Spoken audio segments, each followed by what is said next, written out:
Hello everyone. तो आज हम लोग बनाने वाले हैं सरस्वती माता की स्केच।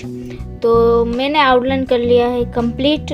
मैं इस आउटलाइन का वीडियो नहीं डाल पाया क्योंकि मेरे फ़ोन में कुछ प्रॉब्लम था और इसलिए मैं नहीं डाल पाया हूँ। तो मैं अभी इसका स्केच सरस्वती माता का मैं स्केच बनाऊँगा और स्टेप बाय स्टेप मैं आप लोगों को दिखाऊँगा।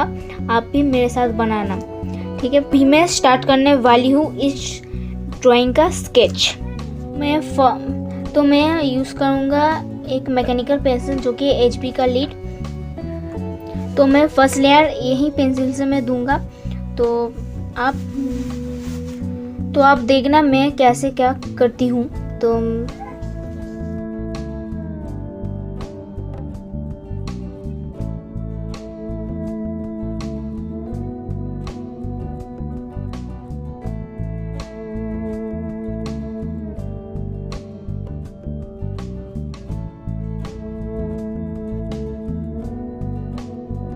अभी मैं इसमें यूज़ करूँगा 8B की पेंसिल आर्ट लाइन की, हर एक जगह को डार्क करने के लिए। जहाँ पे डार्क है वहाँ पे डार्क करने के लिए।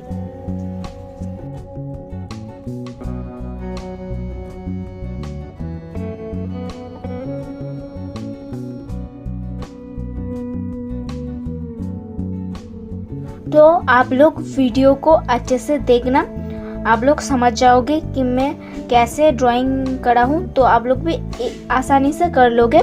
तो मैं ज़्यादा बात नहीं करूँगा, तो आप लोग वीडियो को देखना।